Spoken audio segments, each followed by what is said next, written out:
All right, should be there right now. As shalom, shalom, and welcome once again to our weekly Shabbat teaching. If you look at the title, Zeal and the Voice of YAHUAH. Shabbat shalom, Shabbat shalom. Zeal and the Voice of YAHUAH. All right. Let me just begin by giving a quick little summary. Is another one of those overlooked things.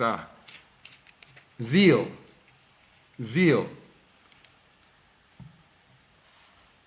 This is one of the things that hinders most of us as believers. When you come to the Most High, if you do not have zeal, you are going to be overcome by the enemy. It is your zeal that makes you overcome. Because remember, you are born in sin and shaped in iniquity. So, Satan already has an edge on you. Because when you read Romans 7 and listen to what Shaul is speaking about, Shaul is speaking about that the law of sin and death, that law in us, unwritten law, that when we want to do good, evil presents itself. So by default, Satan has that edge because we have that built-in nature magnet to sin.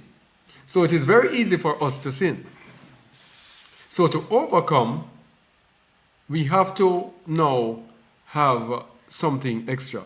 You know, when you are, I remember when we have to have what is called zeal. If we do not have that zeal, we are going to be religious. Because the zeal gives us the desire. Let's look at the meaning of zeal first of all. Let's look at the Old Testament meaning of zeal. We're going to look at the Old Testament meaning and the New Testament meaning. So the Old Testament meaning of zealous.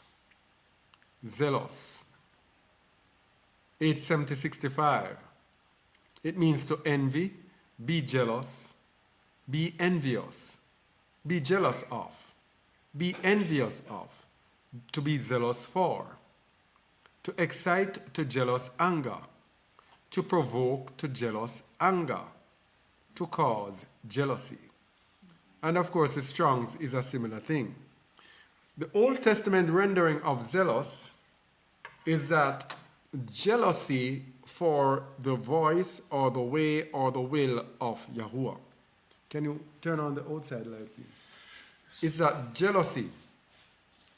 So it is like the Most High gives us instructions, and we are jealous for the instructions. When we act in judgment against those instructions, that is zeal, that is being zealous. But the New Testament says something else. The New Testament adds a little more to it. The New Testament meaning of zealous, G2207, zealotes. It means one burning with zeal, a zealot. Used of allure as jealousy of any rival and sternly vindicating his control. Most eagerly desirous of, zealous for a thing. So here is the twist now. Most eagerly desirous of. So when it comes to us as believers, what are we most eagerly desirous of? When we come to the way and we are taught the way and we are walking in Yahuwah's way and truth, we must be eagerly desirous of his way, of his truth, to do what he says we should do, to do what we know, what he says can bring us salvation. To acquire a thing, zealous of. To defend and uphold a thing, vehemently contending for a thing. Now this meaning here has to do with us and our families and people out there. To defend and uphold a thing, vehemently contending for a thing. We know the Christians, they will vehemently contest for Christianity.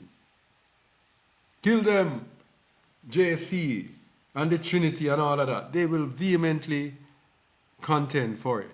Likewise, when our families reject our way, many of us are not moving forward because of families. The amount of people have spoken to me because of my family. Oh, my children won't do this. Oh, my wife. Oh, my husband. Oh, my father. Oh, my mother. Oh, my sister. Oh, my brother. Yes? When you are zealous, you don't care. And it's not that you don't care, but Yahuwah comes first. Because let me tell you something. The greatest command is to do what? To love Yahuwah with all your heart, mind, and soul. But we are wired to love ourselves, which is where we get selfishness from. So we are naturally selfish because of the law of sin and death in us. It makes us want what we want, and we'll go and stop at nothing to get what we want. It makes us not really care about the other person. Yes? And so when it comes to the things of Yahuwah, that selfish nature will step in. And Yahuwah will require of us to do something. And then that thing inside of us to think about the self. You start thinking about what your mother is going to say. Your mother is rejecting you. Your father is rejecting you. You're speaking the word and they don't want to hear. Eh? What do you do? Well, I can tell you what I did. Yes? When I found out that Yahuwah was real, as my little stupid agnostic self, never wanting to hear anything about Yahuwah, when Yahuwah revealed himself to me, and I decided that there's nothing else I can do but serve him, nobody could stop me. And that was Christianity. And from that I haven't changed. No family. The more I learn and the more I learn, the more I realize that it's Yahuwah first, and me second, and everybody else second. Nothing could stop me. So when if my family objected, and I give thanks that my parents, my mother was closest to me, never really objected. My mother, I don't remember my mother objecting at all. Give thanks. Mommy, if you're listening to this, all praises to the Most High. Yeah. She didn't really, but other people started feeling uncomfortable, including friends and all of those. And I didn't care. It was Yahuwah first. This is how we have to be. That's why Hamashiach said, if any man hate not his father, that's what he means. You cannot be my disciple. So it's that zeal for Yahuwah that is going to push everybody second. And it is that zeal for Yahuwah that is going to let us love our neighbors as ourselves. Because Yahuwah says that we should love them as ourselves. So it is that zeal now that is going to let me love the other person and put myself so down that I am not more important than the other person. Because Yahuwah said it. And what is the... Boy, I'm going to talk about all of this. What is the glue to all of this? The glue is the fear of Yahuwah. You are fear. And the Christians tell you, oh, the fear of Yahuwah, it is reverential fear. No, you have to be terrified of what he will do. That is why he said, do you not fear me, saith Yahuwah? Will you not tremble at my word? You tremble at his words, and so guess what? You are spurred on. When you are in the army, and the gunshots are firing, and you have to move on. What? Why do you move on? You know the repercussions. If you back down, you can be cited for treason. Isn't that so, Kenneth? Yes, sir. And shot and killed. So that fear of treason makes you realize, hey, I have no choice. Gunshots are firing and you're going forward. Boop, boop, boop, boop. And you see people dying beside you and you're still going forward because of the fear of man. So what about the fear of Yahuwah? That is the zeal, that's where the zeal comes from. And if you don't have the fear of Yahuwah, you have nothing. Because the fear of Yahuwah is the beginning of what? Wisdom. The fear of Yahuwah is the beginning of what? Knowledge. And without wisdom, knowledge, and understanding, how can you serve Yahuwah? How can you move forward? So the fear of Yahuwah is essential in our zeal. And it is that fear that will spur us on to do whatever the Most High says we will do. If we do not have that fear, we are going to be religious, like most people that I know. Sitting, waiting, and when the Most High gives instructions, we are there. Caught up in this life, caught up in our own thing, caught up with family, caught up with possessions, caught up with this and that, because we do not fear YAHUAH. And that is why YAHUAH is like that. That is why Hamashiach said, if you do not watch, I will come on you as a what? As a thief. So that he gave you that for the fear, and he is serious. He gave you that for the fear, so you fear him so that you move. Anyway, there's a lot about this zeal, but just giving you an introduction to it all. Most of you out there do not have the zeal. The zeal makes you crazy. The zeal makes you seem crazy or fanatical to others. Look at the meaning of zeal from the New Testament here. All right. To acquire a thing, to defend and uphold. All right, the next thing. It comes from G2206, which is Zeal, which means to burn with zeal, to be heated or to boil with envy, hatred, and anger. Now, zeal has to do with the judgments of YAHUAH. When you see someone going against the will and the way of the Most High, you will burn with anger when they are doing it. There is nothing wrong with that type of anger. That is called righteous anger. Yes? In a good sense, to be zealous in the pursuit of good. To desire earnestly. Pursue.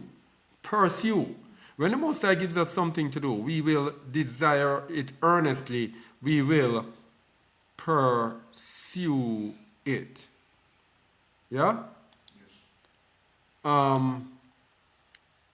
To desire one earnestly, to strive after, to busy one's self about him.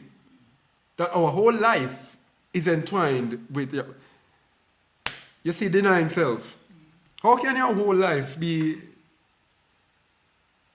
can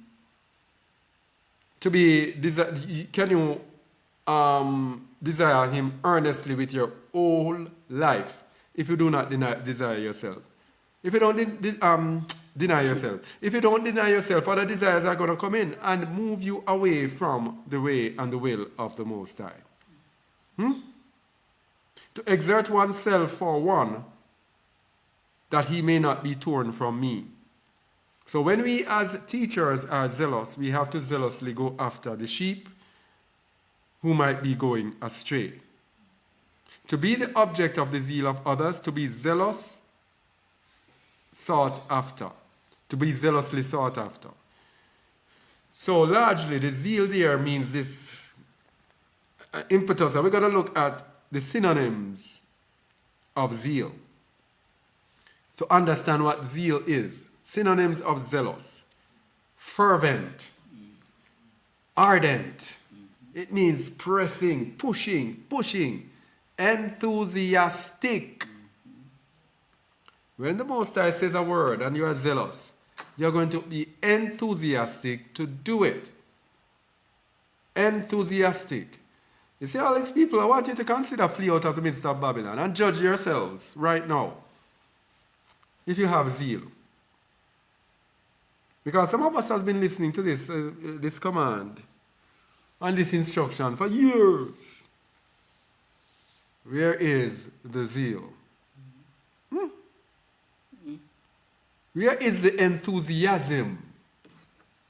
The next one, passionate. Where is that passion to do what the Most High says? Intense. Intense, that means non-stop, pushing, pressing, intense. Vehement. Keen. Fiery. Where is that fire in us when the Most High instructs us? Dedicated. Now hear this one. Fanatical. Most of us are fanatics in this world. With something that man presents to us. Sports, they call them fans. It's fanatics. Because they dedicate their whole lives to their teams.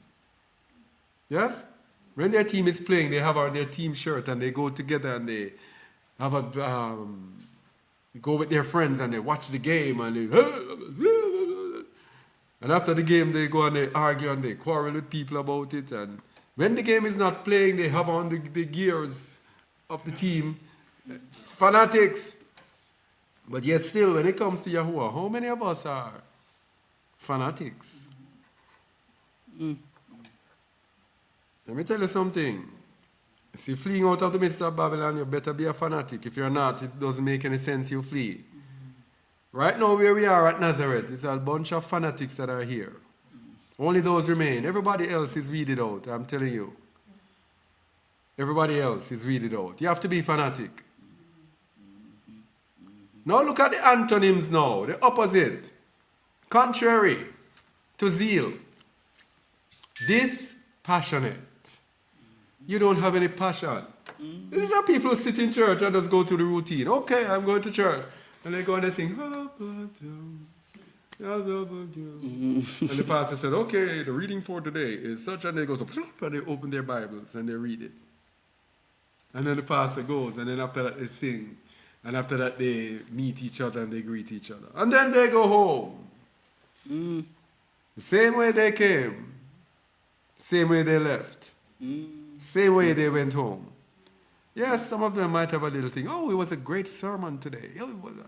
It's the same thing for us. Many of us today, we come and we listen to Idiot Boy here. And then we go home. And we leave. And guess what? It might even stir us up at this time when we hear it. But the next time, no zeal. You go to the same routine. Over and over and over again. That is religion. That is what the Pharisees did. No passion. Another one, impassive. That means the word comes and the word is just go one ear, go through the other. Unemotional. It doesn't stir up anything in you. You hear it? Right? Just sitting there. How many times have I seen? I can know people, even when people are alive, when they're sitting and listening to me. And they're listening to me and they're like, or no passion at all. Indifferent. Neither here nor there. They're just there. Like, what's the name? Cathy and Lulubelle. You're not going to understand what I'm saying, but I have to say it. Because it is the most perfect example of two indifferent persons from my hometown. Unconcerned. When you hear the word, you're not even concerned about it. Where is the passion? Where is the zeal? When you have the zeal, it concerns you to obey the way of the Most High. Unenthusiastic, nothing it stirs in you. You are dead. What is this? You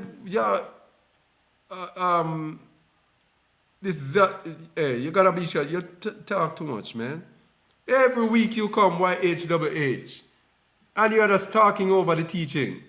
Who are you? Go get your channel and go and preach on your channel. Let me get him off of this thing. And I come, and let me tell you, I'm going to give you a break. I'm going to tell you. Let me see the last thing that you put there. If you continue, you're going to be blocked from this channel. I don't even know if I must have one other person I've ever blocked. But every week you come and you start teaching your own thing over what we are teaching. Eh? All right. So you are going to wait. The last one you do is Yahuwah is its image, likeness, sixth day, present in eternity, then no. What does that have to do with what we're talking about? If I see you again, you're going to be blocked from this channel. Go somewhere else. Anyway, unexcited. Whatever the Most High says does not excite you. When you are zealous and the word of the Most High comes, it's going to bring what? Excitement to you. Whatever it is, it excites you. Even though it might be heavy, it excites you. That's why the Most High sends His word. He sends His word to bring out zeal in you. And we're going to show that. Yes? Lethargic. Lethargic means lazy. Remember, when Atlanta was speaking about the spirit of laziness. Lazy. In the Bible, it calls it slothful. So when the Most High's word come to you, you can't even be spurred into action. You're so lazy, you just continue. And why are you lazy? You're drunk with the wine of Babylon, which makes you lazy to the way and the will of the Most High. Hey. Anyway, let's see. So when we are zealous, lazy, we cannot walk in righteousness without the zeal of the Most High. Here's someone, Dwayne Phillips says, we definitely have to be zealous for Yah. Yeah? We cannot walk in righteousness without the zeal of the Most High. Let me get this thing up. I'm sorry, this thing was not up. Where did I say it was? And we're going to read the Shepherd of Hermas. Can you go there, please? The Shepherd of Hermas, chapter 36, page 38. Page 38, chapter 36. We are going to read now how you cannot be righteous without the zeal of YAHUAH because of the angel of wickedness or the angel of iniquity. Let me explain to those who do not understand. Sorry. Page 38, chapter 36. Let me give something you don't understand. There are two voices in you that work with man, every single human being. The angel of righteousness and the angel of iniquity. Both are opposite. This is when you are in certain situations, and not even situations, day by day, when you are making your choices in your mind. And in your mind, one is telling you to do good, and in certain situations, one might be telling you to do evil. So somebody might come and say something. And you know as a believer that you have to be like Yahushua. Don't say anything. Turn the other cheek. All of those things come in your mind. And then another voice said, no man, give her a piece of your mind. Yes? That's the angel of iniquity. There are spirits, and that is why we tell people, even when they come here, there are spirits with us. There are spirits that are there, that their whole designation is to get us to err. That is why the Bible speaks about the spirit of what? Error. Thereby know ye the ruach of truth and the ruach of error. So there's this ruach of error that is there to bring us into error. So these two ruachot, to overcome, remember earlier, we said that by nature, we have the law of sin and death in us that is bringing us on to do that which is wrong. It's the same thing. It is spirits that lead us to do that which is wrong. If you do not have the zeal, the angel of righteousness will not be prevailing in you. If you do not have the zeal, you will go according to your flesh, because the angel of wickedness, the angel of iniquity, goes according to your flesh. So you go out and you know that you must not eat certain things. Angel of wickedness is, you're following Kazakh. Man, he's too extreme.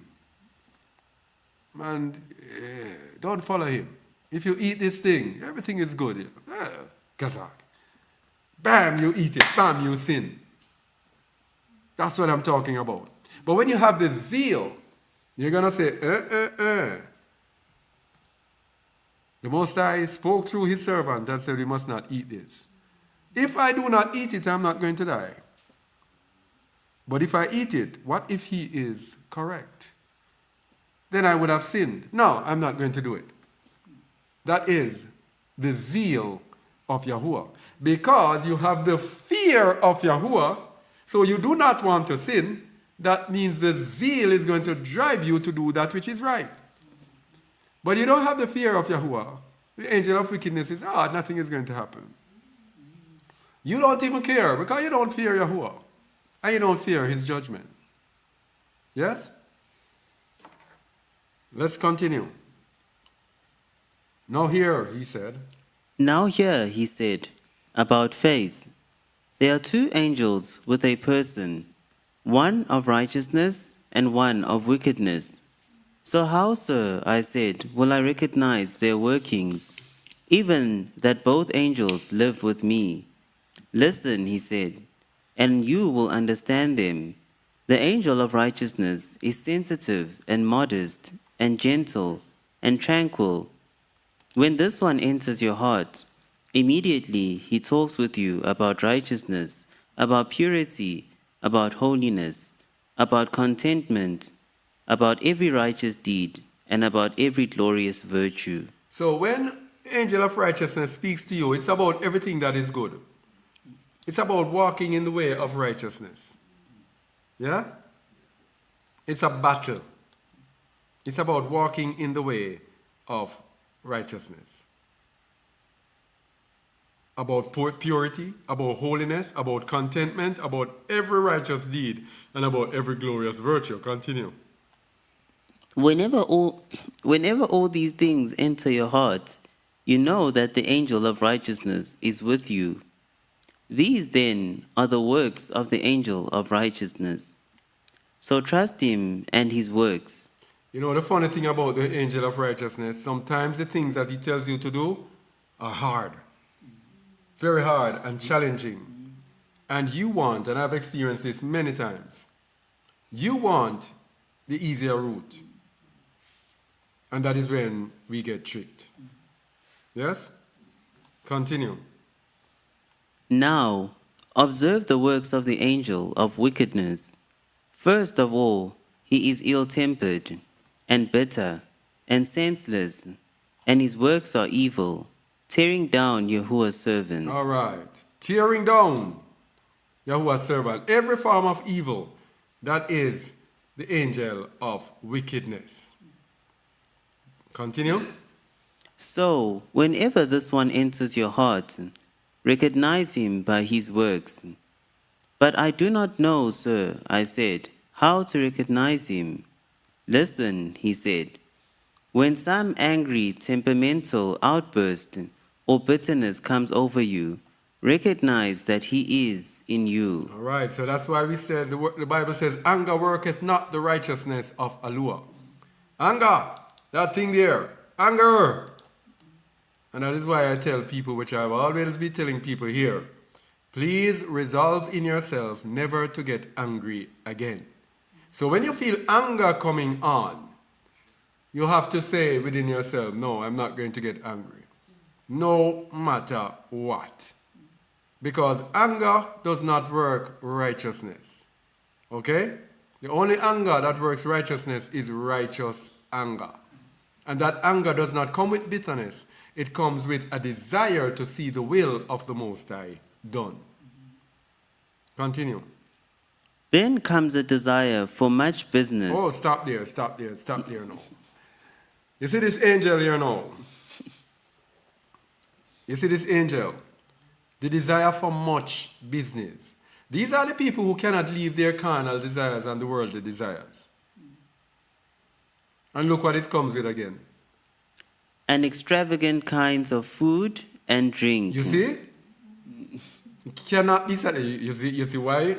Hey, you're gonna see that the things that I see here, speak here, all of them are scriptural. That is why I speak even when we are among. We say the basic foods. Nothing fancy. No, lot of different extravagant kinds of food and drink. And watch after that. And much drunkenness. Hey! You realize this? Yes. And continue.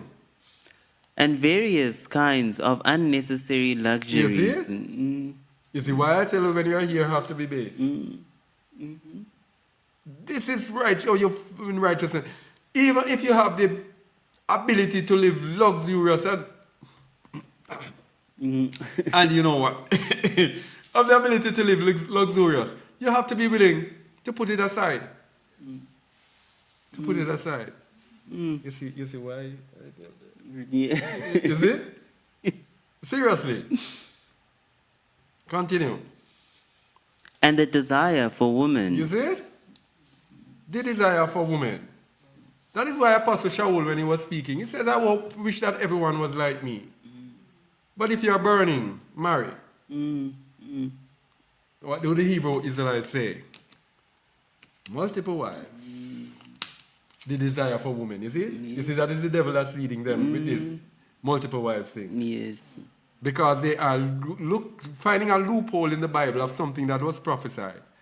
And it's prophesied that in the end, the woman's husband will be killed off, and their only recourse is to be subject to the man, as they should have been, and to go and seek the man, for the man to be called by the man's name. And he says, we'll wear our own clothes, we'll do our own thing. Just let us be called by your name. And they say, no, that means in the end we are going to have wolf. And they go out going after women. That's not what the scripture says we should do. It's the woman that's going to go after the man. And they're going to go after the men because all their husbands have been killed. They died by the sword, which is the judgment of the Most High in the end for the men who made the daughters of Zion go astray. Anyway, the desire for women, and what else? And greed, and arrogance, and pretentiousness, and whatever else resembles or is similar to these things. This greed here is surfeiting. That is why in Luke 21:34, Hamashiach said, take care you're not overcharged with surfeiting, which is greed. And then comes this arrogance. When you talk to them, they know everything. Everybody knows everything. Everybody's a teacher. Arrogance and pretentiousness. And then these are the people now, when you go to church, you see them, you think that they are the greatest believers. Pretending. Angel of wickedness is encouraging them to do that. And whatever else resembles or is similar to those things. You see, it is not limited to these things. Every form of unrighteous act. So continue. So whenever these things enter your heart, you know that the angel of wickedness is with you. Recognizing, therefore, his works, shun him and do not trust him at all, because his works are evil and harmful to YAHUAH's servants. You now have, then, the working of both angels.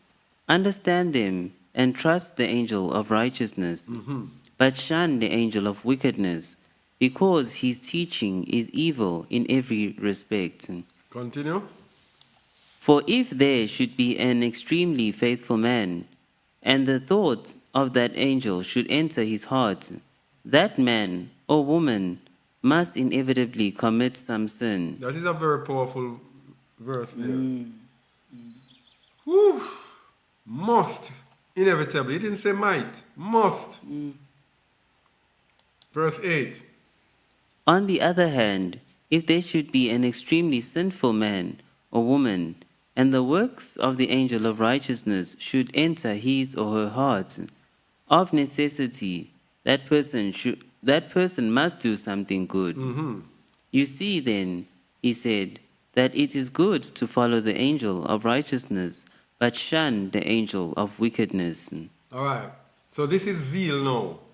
Zeal will make you zealous of righteousness. If you're not zealous of righteousness, if you're impassive, unenthusiastic, if you're unemotional, unresponsive to righteousness, you're just going to be there.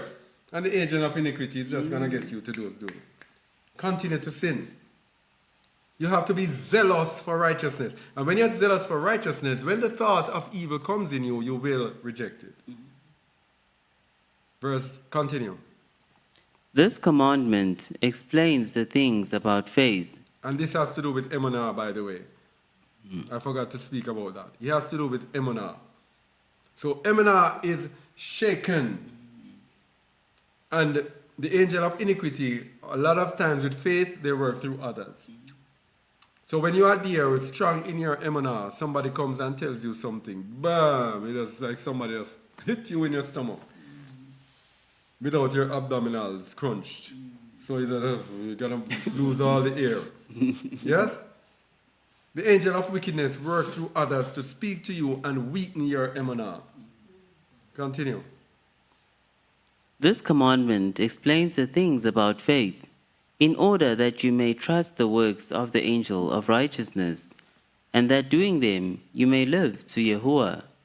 But believe that the works of the angel of wickedness are dangerous, so that by not doing them you will live to YAHUAH. All right, that is the zeal that is needed for us to accomplish this. Man, we just started. I talk too much.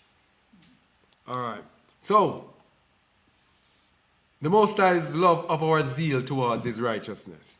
Now, the zeal that we have must be towards the word and the will of the Most High. Go to the Midbar, Numbers 25, verses 6 to 13.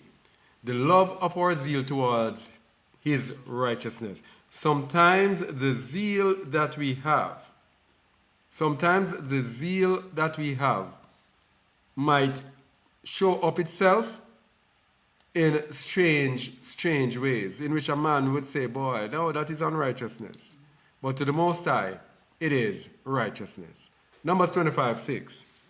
And behold, one of the children of Yasharal came and brought unto his brethren a Midianitish woman in the sight of Moses, and in the sight of all the congregation of the children of Yasharal, who were weeping before the door of the tabernacle of the congregation.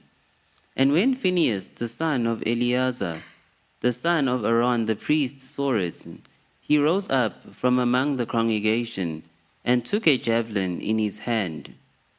And he went after the man of Yasharal into the tent, and thrust both of them through, the man of Yasharal and the woman through her belly.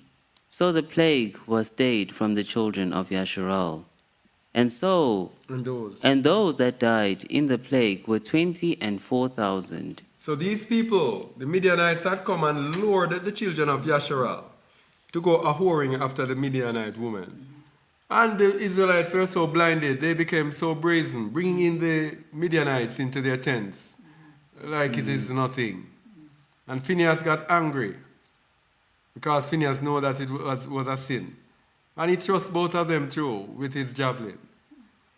Now I think the Most High is going to be angry with this. Why did you kill this Israelite? Verse 10.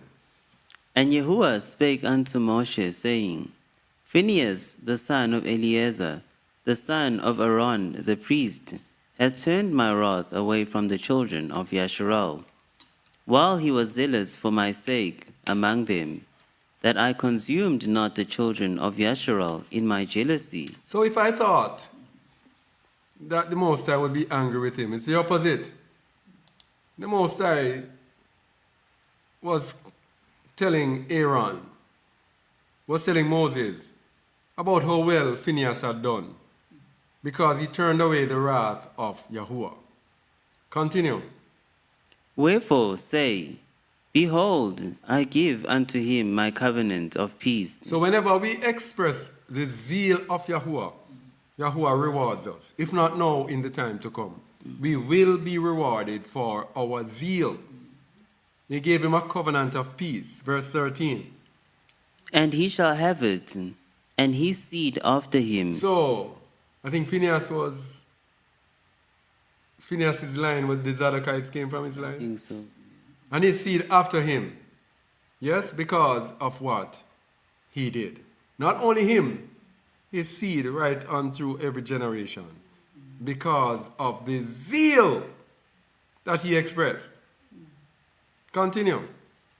Even the covenant of an everlasting priesthood, because he was zealous for his allure, and made an atonement for the children of Yasharal. Mm-hmm. Now the name of... No. Because he made an atonement for the children of YAHUAH. This is another thing. The Old Testament only say, no man can atone for our sins. I don't know what these people are wrong. What is wrong with these people? They say they're Old Testament only. This is Old Testament. Phineas made an atonement for the children of YAHUAH. Just that he did not give up himself, but he killed 2 other people. So how you say a man cannot atone for our sins? What did the priests do when they killed the bulls and goats? Eh? But this man now, Yahushua Hamashiach, gave up himself and said, okay, let me be the sacrifice for the nation. Eh? Caiaphas said it in John 9. Let me show you something. The same thing. Let us link this with what Caiaphas said in John 9:51, I think, or John 11:50, one of them. Just bear this in mind. Oh no, it's John 11:51. If one man should die. Yes. Verse 49. Just a side track to show you this atonement. To show that Yahusha is valid. His offering is valid. Go ahead. And one of them, named Caiaphas, being the high priest that same year, said unto them, Ye know nothing at all, nor consider that it is expedient for us that one man should die for the people. Huh? One man should die for the people, and that the whole nation perish not. In this, one Israelite died. Let me go back and see how many, when I'm finished, I'm going to show you how many people died in the plague. And that one Israelite, Phineas, sacrificed that one Israelite. And the plague was stayed. Yahusha offered himself for the nation and gave an atonement for the nation. You Old Testament only people, boy, boy. Anyway, let's go back and see how many died in the plague.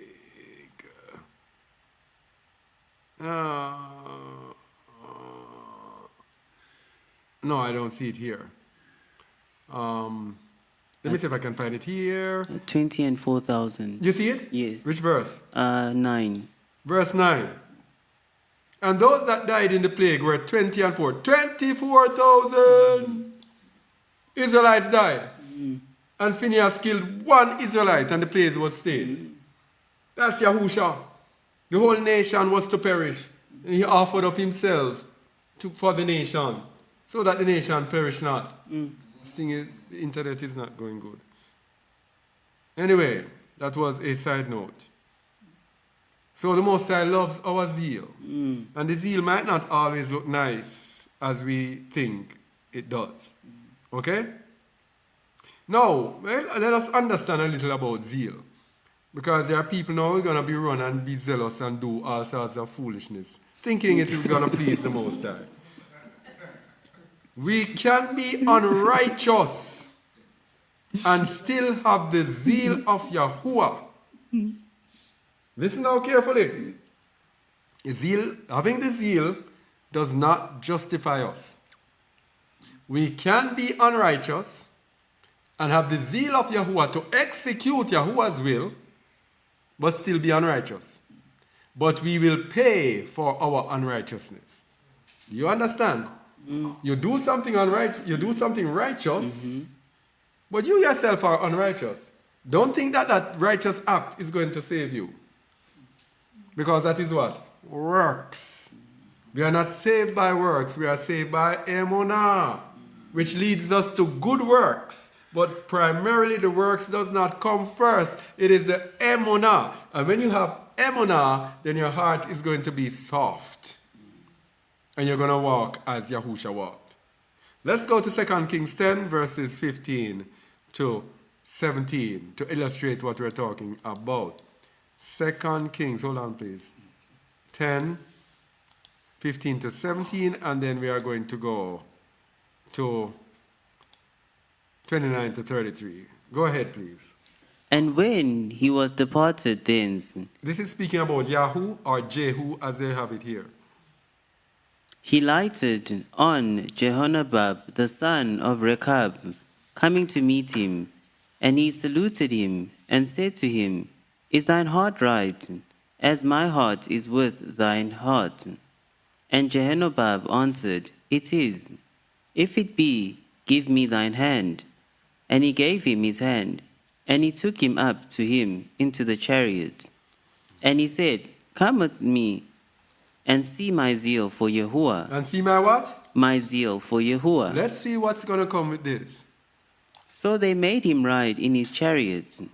And when he came to Samaria, he slew all that remained unto Ahab in Samaria, till he had destroyed him, according to the saying of YAHUAH, which he spake to Elijah. So he did Yahuwah's will. Continue. And he continued. Let's go to verse 29 now. Because from verse 18 onwards, it tells you how he slew the prophets of Baal. And we know that is the will of the Most High. Verse 29 now. Howbeit, from No. Verse 28. Thus Jehu destroyed Baal out of Yasharal. Howbeit, from the sins of Jeroboam, the son of Nebat, who made Yasharal to sin, Jehu departed not from after them, to wit, the golden calves that were in Bethel, and that were in Dan. Okay. So he did the will of the Most High, but he did not depart from the sin, idolatrous sin of Jeroboam. And what happened? And YAHUAH said unto Jehu, Because thou hast done well in executing that which is right in mine eyes, and hast done unto the house of Ahab according to all that was in mine heart, thy children on the fourth generation shall sit on the throne of Yasharal. You see? He is rewarded for his zeal. But what comes after? Look at it now. Verse 31. But Jehu took no heed to walk in the law of YAHUAH, Aluah of Yasharal, with all his heart. Stop. This is what is important. Are we taking steps to walk in the law of YAHUAH with all our hearts? Continue. For he departed not from the sins of Jeroboam, which made Yasharal to sin. So what did YAHUAH do now? Remember, he was rewarded for his zeal. What did YAHUAH do now? In those days, YAHUAH began to cut Yasharal short. Judgment. Continue. And Haziel smote them in all the coasts of Yasharal. Can you imagine the intelligence of the Most High? To do this with everybody, to calculate the good and the evil, and okay, this is the judgment for you for this, and this is the reward. Can you imagine the intelligence that it takes to do all of this? Man, continue. Verse 33. From Jordan eastward, all the land of Gilead, the Gadites and the Reubenites and the Manassites, from Aror, which is by the river Arnon, even Gilead and Bashan. So all of it, the Most High made them have a breach. Now another thing about zeal now, we can be totally unrighteous and disobedient. When that happens to us, we can have an unrighteous and disobedient zeal that will lead straight to judgment. 2 Samuel 21, verses 1 to 7. Then, 2 Samuel 21. 1 to 7. 2 Samuel, sorry people. 21, 1 to 7. Read it, please. Then there was a famine in the days of Dawood 3 years, year after year. And Dawood inquired of YAHUAH. And YAHUAH answered, It is for Saul, and for his bloody house, because he slew the Gibeonites. You see the Most High, tell you about this calculation. How does he do it? And sometimes you don't get it right away. Because Shaul lived his life and he committed a breach. Because the children of Yasharal made this agreement with the children of Gibeon. The children of Gibeon actually tricked the children of Yasharal into accepting them and making an agreement that they are good with them. And when Yasharal found out, Yasharal said, but we already made an agreement. If we break the agreement, we are going to incur the wrath of Yahuwah. You see the calculations? So they tricked, but they got them to make an agreement. It is the agreement that is more important than the trick that they tricked them. Giving your words, that's why the word says, and you shall pay thy vow. That is why it's important. Anything that you say you're going to do, the Most High holds you to it. Even if it's going to put you in trouble and you do something and say, boy, this is going to put me into trouble. You vowed. The Most High holds you to it. So Yasharal made an agreement with the Gibeonites. Shaul now, wanting now to be exalted among the Israelites, started to wipe out the Gibeonites. When they made an agreement from Joshua's time that they will serve them. And in serving them, the Gibeonites also were in trouble. And the children of Yashua went to war. They inquired of Yahuwah, what shall we do? And Yahuwah said, go up and fight against the people who are going against the Gibeonites. Because they agreed to be your servant.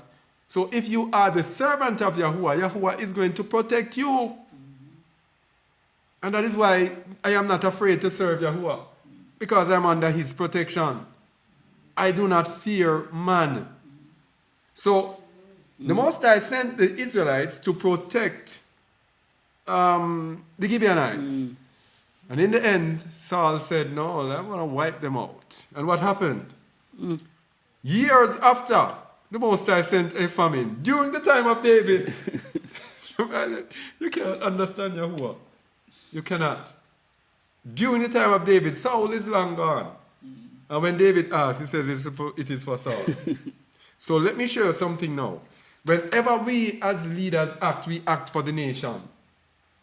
Any person who's leading anyone in any capacity, you're acting for those who you are leading. So Saul, when he did that, the Israelites were still to suffer for it. Because under Saul.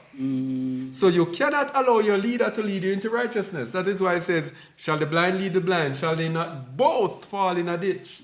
You cannot allow your leader to lead you in unrighteousness. Because you will suffer for it. Verse 2.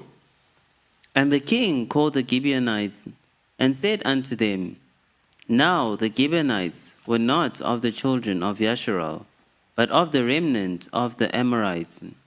And the children of Yasharal had sworn unto them, and Shaul sought to slay them in his zeal to the children of Yasharal and Yehudah. Here we go. You see that zeal?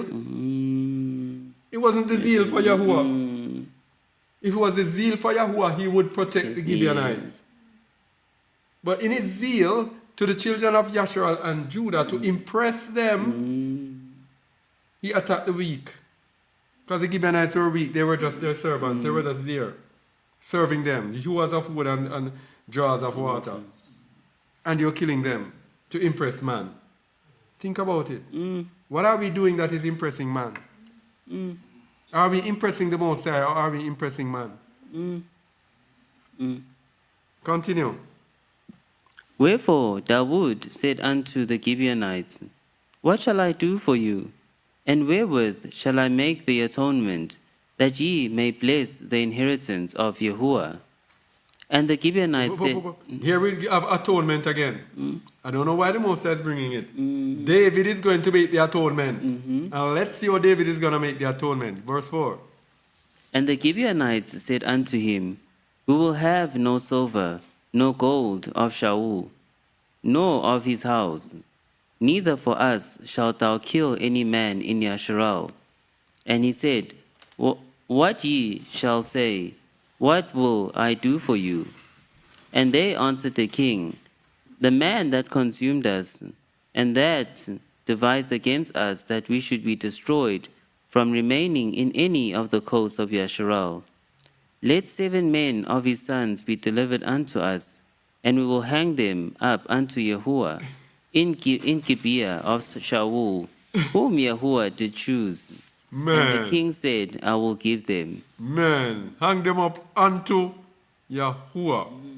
So these people knew that Shaul was in breach and knew that it would be honoring Yahuwah to kill these 7 men. Can you imagine that? And what happened after that? Wow. But the king spared Mephibosheth, the son of Jonathan, the son of Shaul, because of Yahuwah's oath that was between them, between Dawood and Jonathan, the son of Shaul. You see it? You see this calculation and this. Yeah, the oath. Oath. You see the importance of an oath. Because he made that oath would exclude Mephibosheth from that. But those men were not under oaths. So their goose was cooked. They could be given up. And that is how David made the atonement, by the way. So you can be zealous for the wrong thing. You're zealous, yes, but you're zealous. So how many people are zealous for false religion? How many people are zealous for all sorts of foolishness? We have Christians who are so zealous. We have Christians who are so zealous on Easter, which is the pagan holiday, honoring their pagan gods. Some of them actually mutilate themselves. And they bloody up themselves to imitate Hamashiach on the stake, on their cross. I've seen that. Yes? The prophets of Baal, they cut up themselves. They were zealous for Baal. They were not zealous for Yahuwah. Shaul was zealous for man. He was not zealous for Yahuwah.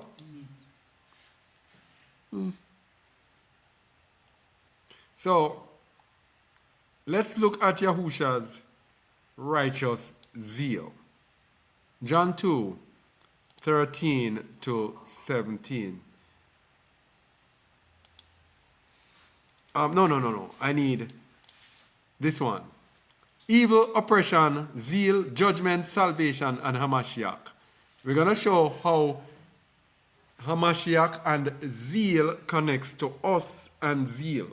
When you are in Hamashiach, you will have his zeal, because it was prophesied that he would be clothed with zeal. Isaiah 49. I'm going to tell you which verse. I don't need all of that. Isaiah 49. What did I say? 59. Isaiah 59. Verse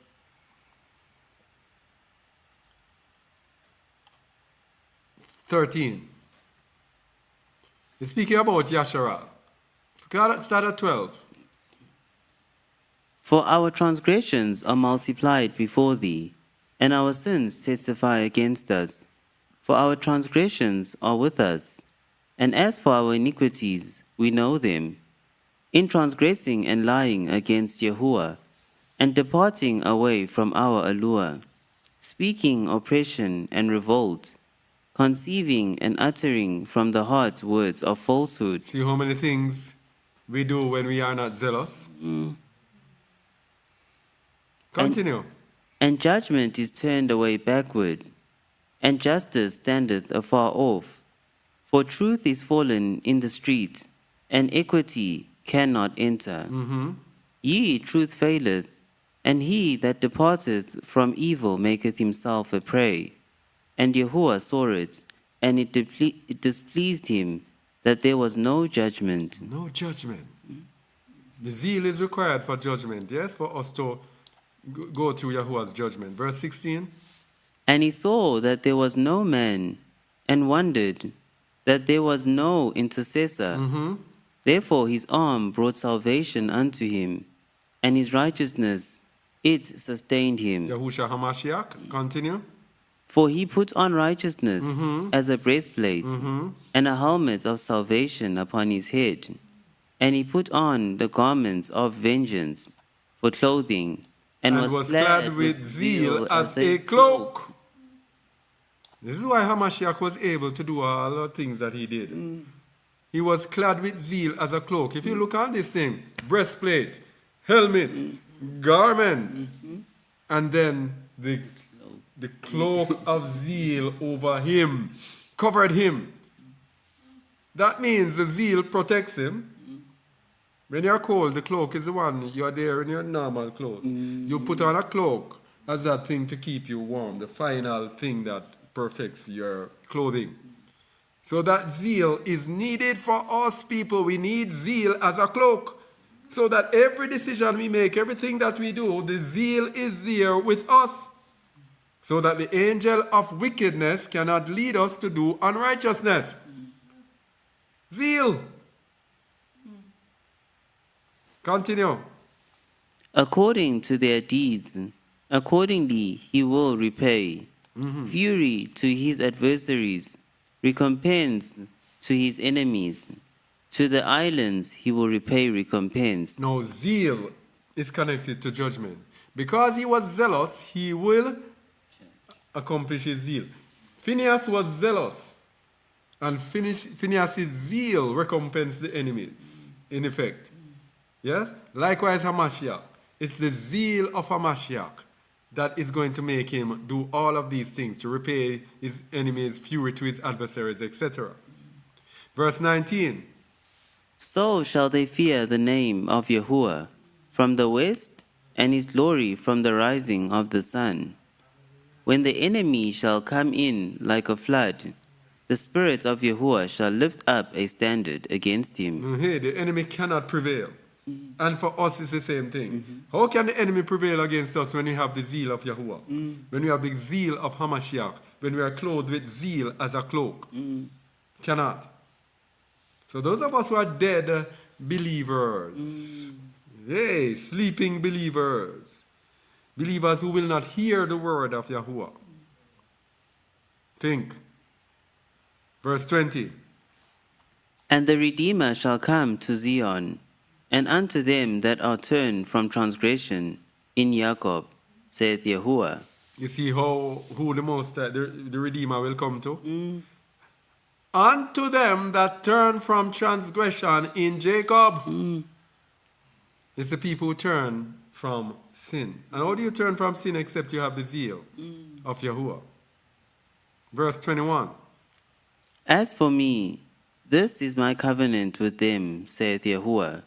My spirit that is upon thee, and my words which I have put in thy mouth, shall not depart out of thy mouth, nor out of the mouth of thy seed, nor out of the mouth of thy seed's seed, saith Yahuwah, from henceforth and forever. So the same ruach that was upon Yahusha, that's what it was promised to give us. And this is what we got in the book of Acts when it tells you, repent and you will receive the gift of Ruach HaKadosh. It's the same ruach. So just as how he was clothed with zeal as a cloak, we too must be clothed with zeal as a cloak. People, wake up. So let's look at Yahusha's righteous zeal. Because zeal does not always come. Yeah? Zeal does not always come looking straight. John 2, verses 13 to 17. And the Jews' Passover was at hand, and Yahusha went up to Jerusalem, and found in the temple those that sold oxen and sheep and doves, and the changers of money sitting. And when he had made a scourge of small cords, he drove them all out of the temple, and the sheep and the oxen, and poured out the changers' money, and overthrew the tables. All right, so this zeal now is for the word of Yahuwah. Not like Shaul's zeal to please man. This is zeal. And this is what zeal means. Jealousy. You're jealous for Yahuwah's sake. And what did he say, verse 16? And said unto them that sold doves, Take these things hence, make not my father's house an house of merchandise. And his disciples remembered that it was written, The zeal of thine house hath eaten me up. All right, so this was righteousness, because what did he say about Hamashiach? He never sinned. So he beat them and whipped them and flogged them out of the temple because they were hustling, making a business out of the Torah. He was doing what? Making a business out of the Torah. Doesn't this sound familiar? Isn't this what prevails today?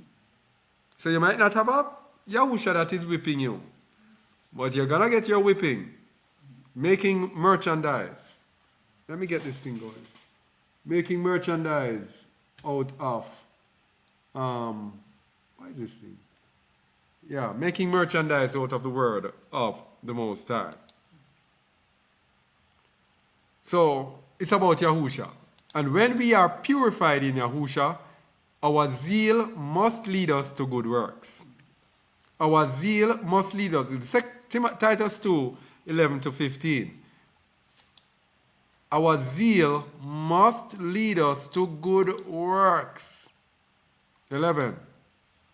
For the grace of YAHUAH that bringeth salvation hath appeared to all men, teaching us that denying ungodliness and worldly lusts, we should live soberly, righteously, and godly in this present world, looking for that blessed hope and the glorious appearing of the great YAHUAH and our Savior, Yahushua Hamashiach. All right.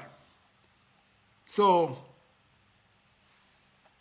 when you are zealous, you will deny yourself because you will deny unholiness and worldly lusts, choosing instead to live soberly, not in the drunkenness of this world, but live soberly, righteously, and holy in this present world. And we will spend our time looking for the Barak hope and the splendid appearing of, why are we here? This is why we are here. These people that we are reading here is why we are here at this place in this time. We are looking for that Barak hope and the splendid or exalted appearing of the great YAHUAH and our Master, Yahushua Hamashiach. This is our zeal. This is the zeal for YAHUAH. And we are willing to do what? Look at the previous verse. Where is it? Where is it? Oh, yes. Denying unholiness and worldly lusts. Sometimes when people come among us and see how we deny worldly lusts, they cannot deal with it. Yeah? This is, you see, we here, we strive to live what is here. We don't live to be hypocrites because we know hypocrites do not get into the kingdom. That verse here, if you want to know what we are about, this is at verse 12. I'm just really looking into it. So we are here looking for that Barak hope and the splendid appearance of the great YAHUAH and our Master Yahushua Hamashiach. Verse 14. Who gave himself for us, that he might redeem us from all iniquity, and purify unto himself a peculiar people, Zealous of good works. It's a peculiar people. It says, who might redeem us from all iniquity. So we are here seeking perfection, seeking to overcome every single iniquity, and to purify unto himself a peculiar, a unique people. It's a unique, special people who are zealous of good works. Verse 15. These things speak, and exhort, and rebuke with all authority. Let no man despise thee. You see the instructions? This is what we are doing. And it says, do it with all authority, let no man despise thee. This is what we should be living people. So the zeal will make us zealous of good works, to do that which is right in the sight of the Most High. Okay? So now there were some people, the religious people, who have a zeal but not according to knowledge. They don't understand these things. They don't understand the implications of these things. When we get to them, to the depths of denying self and all of those things, they cannot understand it. Yes? So we can have a zeal for the Most High, but not according to knowledge. In other words, as we said earlier, we are zealous for the wrong thing. We think we are doing the Most High a favor. We think we are doing right in the Most High's sight, but it is led by the spirit of error. The spirit of error will let us do things thinking that it's the zeal for Yahuwah. Thinking that it's the zeal for Yahuwah when it is the wrong thing.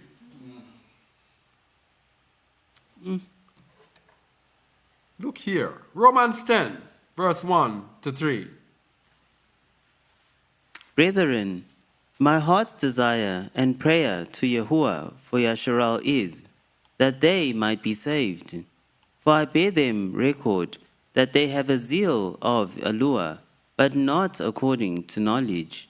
For they, being ignorant of Yahuwah's righteousness, and going about to establish their own righteousness, have not submitted themselves unto the righteousness of Yahuwah.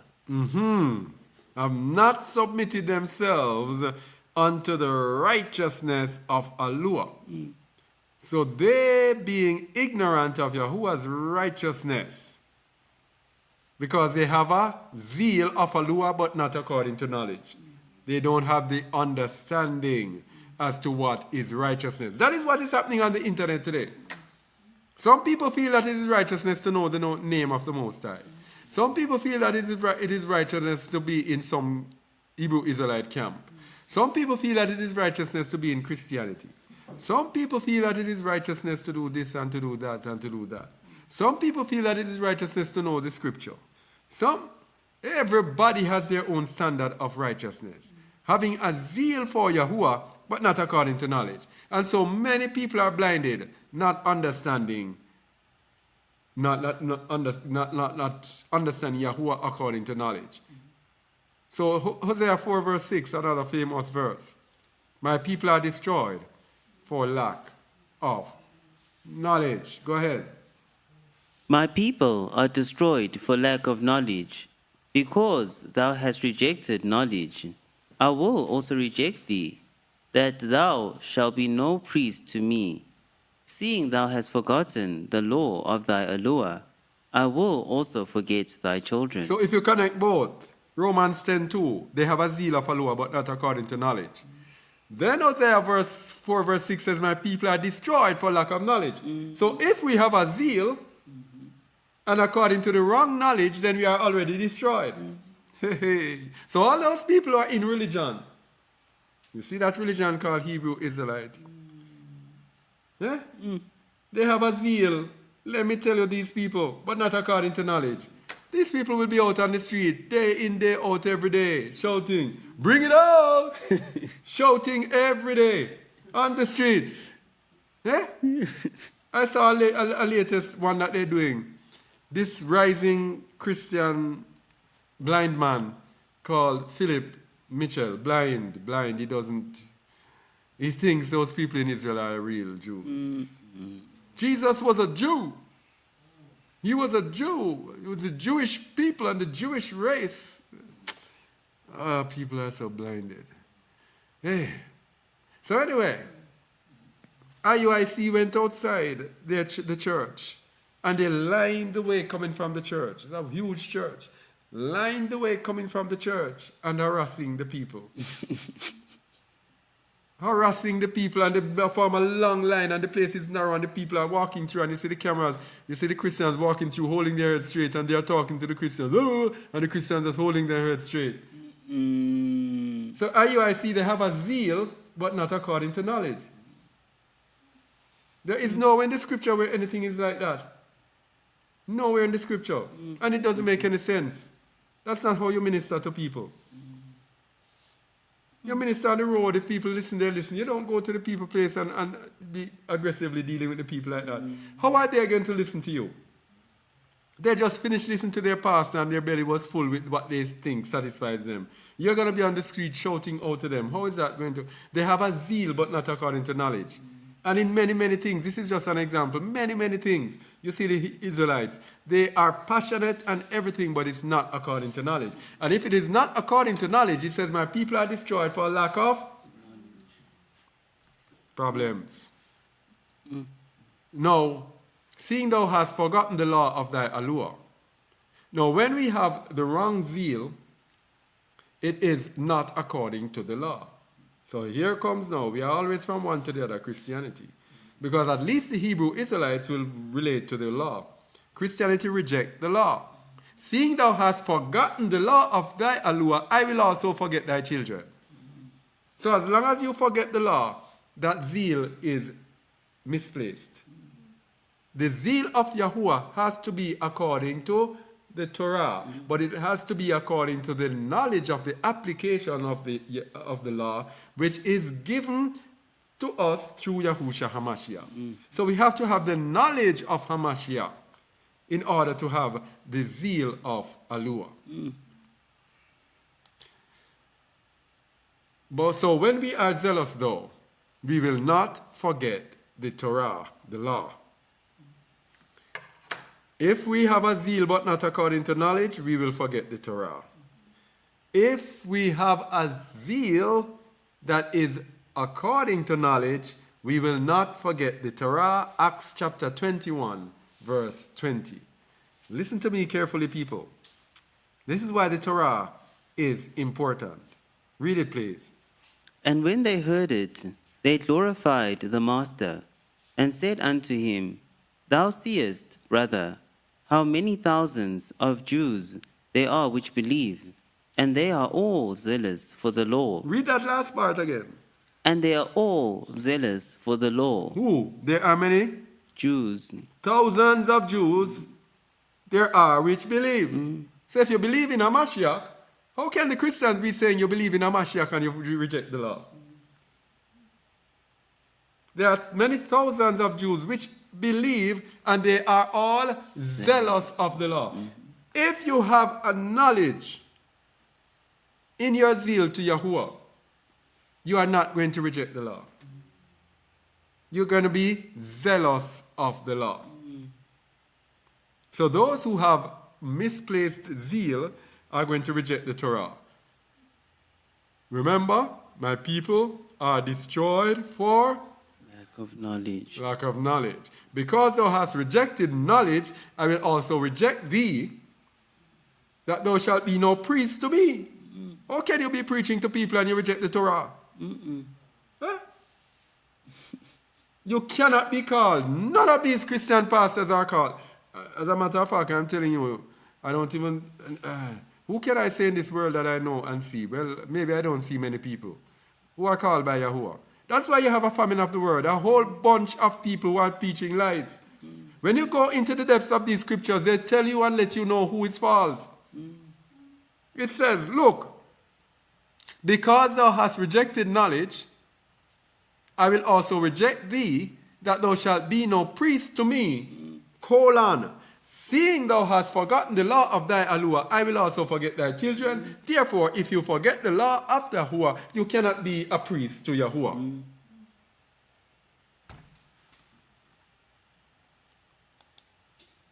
So the opposite of zealous, rebellion.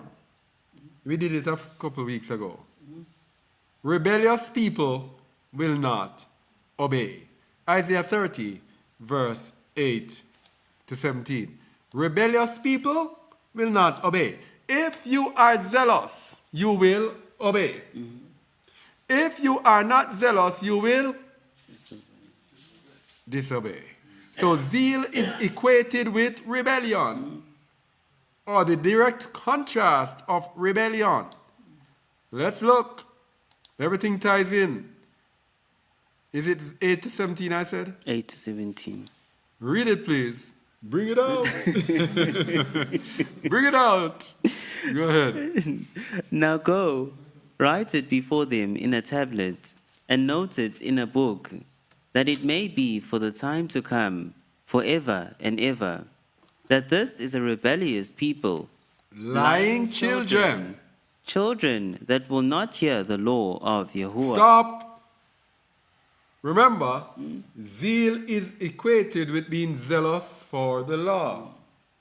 So if the people are rebellious, they will be liars and they will not hear the law. That means they are not zealous. So how can Christianity, where is Christianity in this? Christianity does not even, some Christians don't even, they even call God. I remember the God of the New Testament. That's what they call Yahuwah. We don't follow the God of the New Testament. We follow Jesus. Eh? Continue there.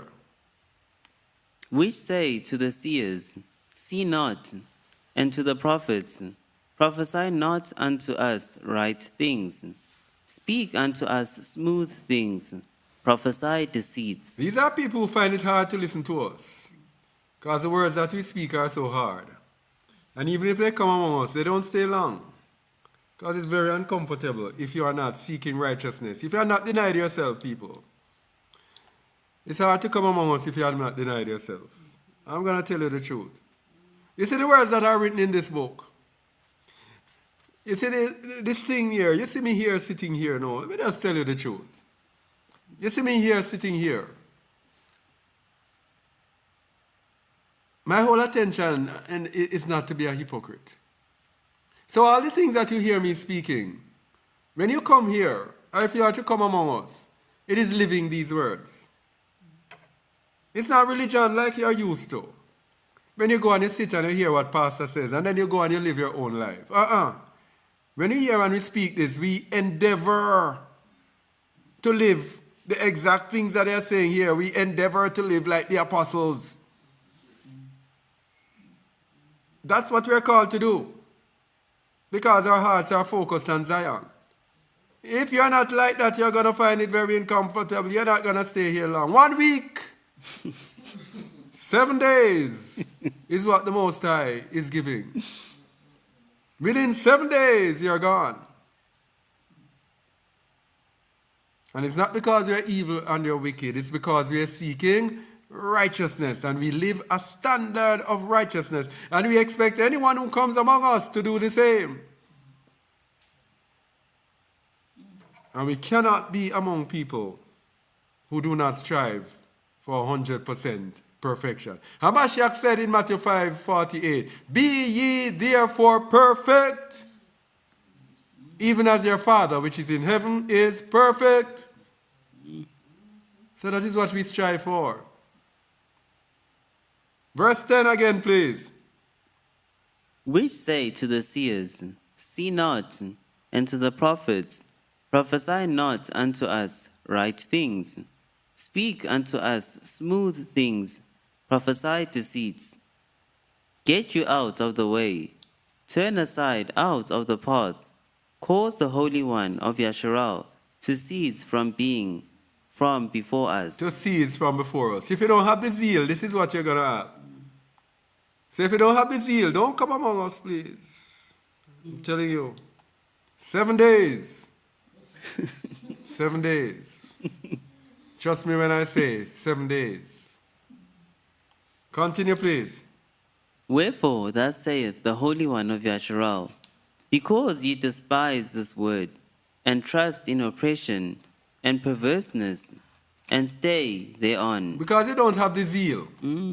So because you don't have the zeal, you're going to trust not in Yahuwah, you're going to trust in oppression, you're going to despise the word, and you're going to trust in perverseness. Verse 13. Therefore this iniquity shall be to you as a breach ready to fall, swelling out in a high wall, whose breaking cometh suddenly at an instant. You see judgment. Judgment. Verse 14. And he shall break it as the breaking of the potter's vessel, that is broken in pieces. He shall not spare, so that there shall not be found in the bursting of it a shred to take fire from the hearth, or to take water withal out of the pit. For thus saith Yahuwah Eluah, the Holy One of Yasharal, In returning and rest shall ye be saved. In quietness and in confidence shall be your strength, and ye would not.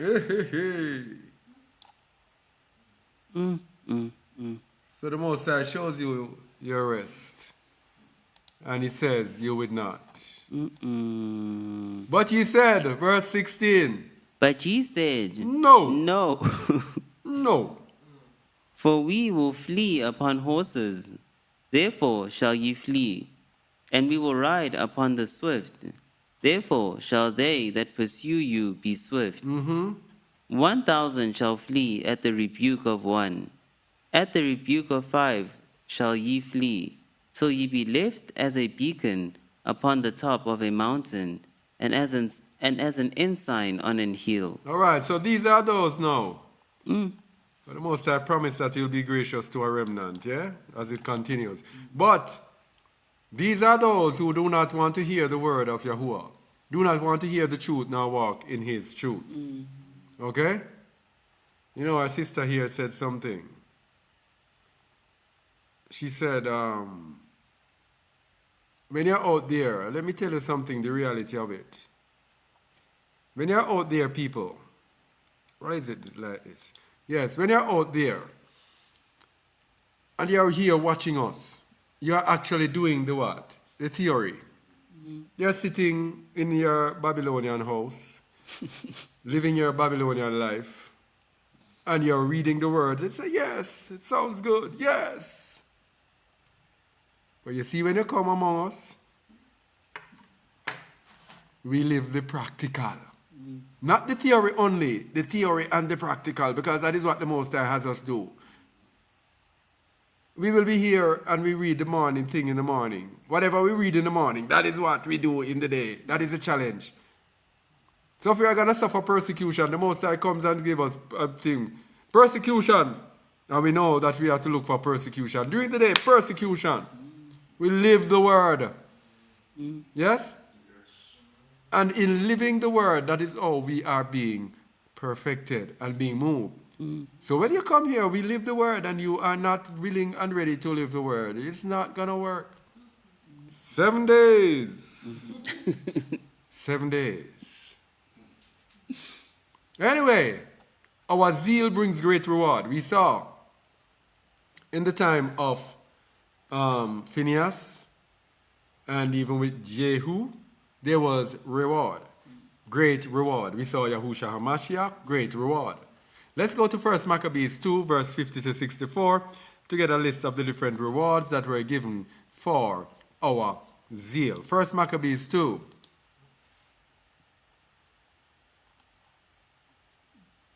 Verse what? 1 Maccabees 2:64. 54 to 54. No, 48. 50 to 64. Now therefore, my sons, be ye zealous for the Torah, and give your lives for the covenant of your fathers. Be zealous for what? The Torah. This is where our zeal should be. Zealous for the Torah. And also zealous for Yahushua HaMashiach as well. Okay? Verse 51. Call to remembrance what acts our fathers did in their time. So shall ye receive great honor and an everlasting name. Zeal gives us great honor and an everlasting name. Continue. Was not Abraham found faithful in temptation, and it was imputed unto him for righteousness?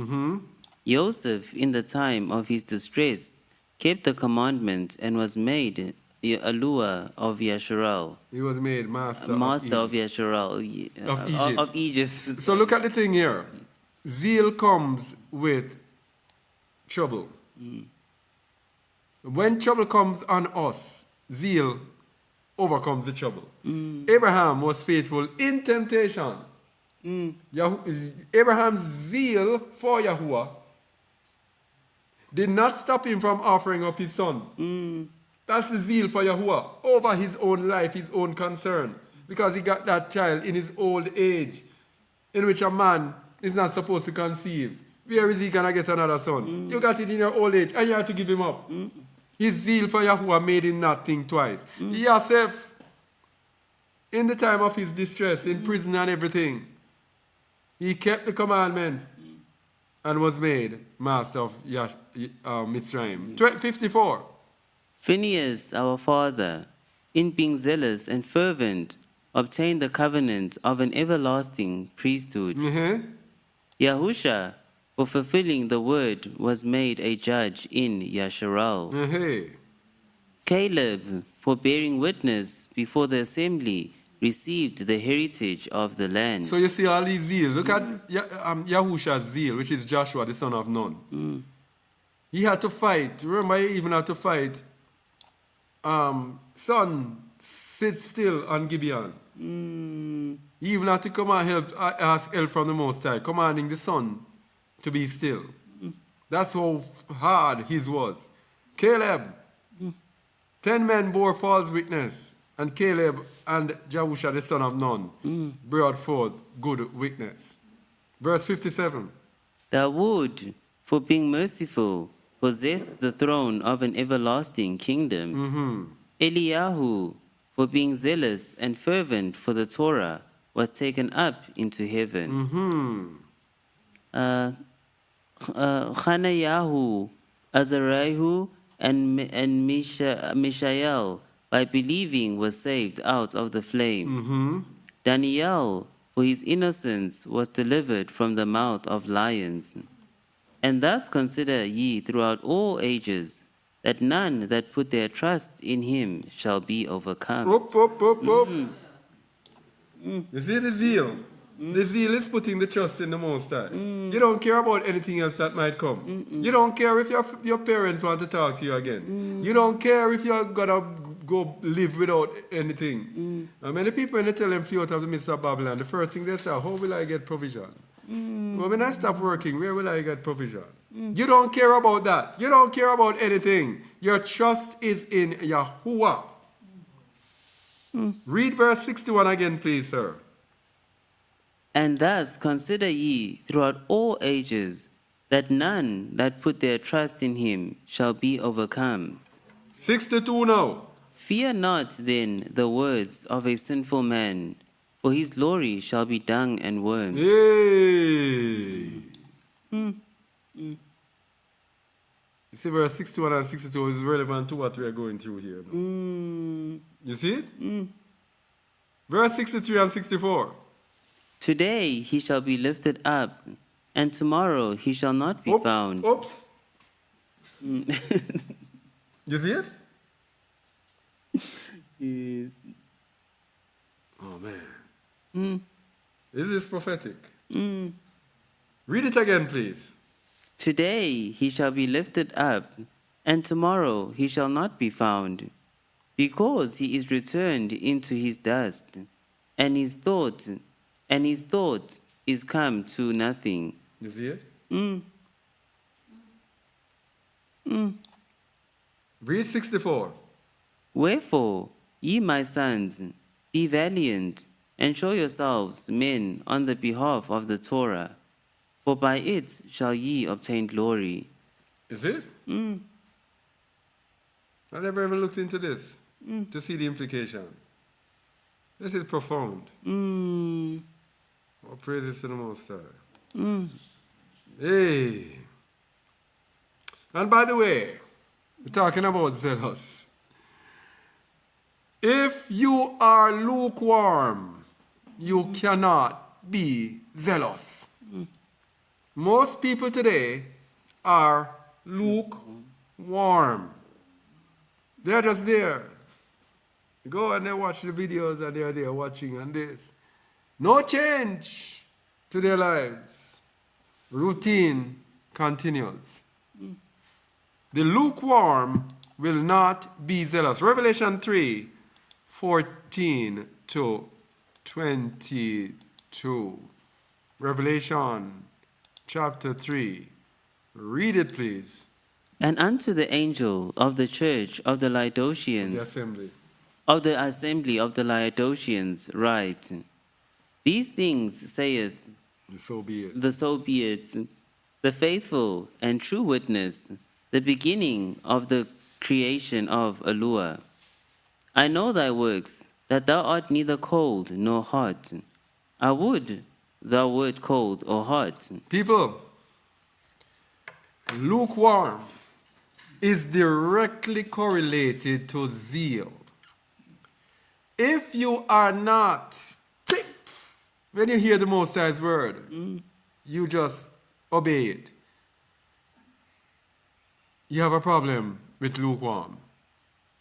Almost every believer is lukewarm. There is rarely a believer that is hot. Many believers, by the way, were hot in Christianity. I remember when I was in Christianity, I was hot. You just heard about this thing and you come out, you're hot, hot, hot, and passionate about it.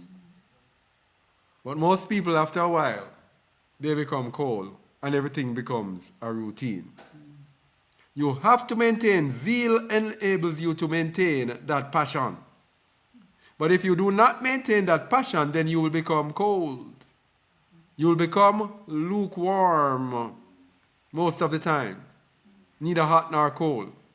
You'll just be there. Lukewarm people are not the people. The people who are cold are people who just fall off and fall away. The lukewarm people are people who just go through the routine. They have no fire in them, but they just go through the routine nonetheless. They will go and they keep the Sabbath. And they come to the Sabbath, and every Sabbath they will be there. But there is no zeal, no passion for the word and the will of the Most High. They don't go after the word and the will. If they know that the Most High is... For example, you have people who, they go to church, or they gather on YouTube. Then tomorrow they continue their way. They might continue listening to worldly stuff and partaking in discussions, worldly discussions, everything. There is no deep, deep connection and this passive seeking of YAHUAH afterwards. Yes? Cold or hot, but in the middle, lukewarm. Verse 16. So then, because thou art lukewarm, and neither cold nor hot, I will spew thee out of my mouth. Because thou sayest, I am rich, and increased with goods, and have need of nothing, and knowest not that thou art wretched, and miserable, and poor, and blind, and naked. So this now is telling you that the lukewarm are usually those who can take care of themselves and provide for themselves. That's why you have the Acts 2 assembly, where they have everything in common and everything. So people cannot lean on their strength. We tell people, when people come out of this and have their money as their power, man, can't serve the Most High. You can't serve YAHUAH and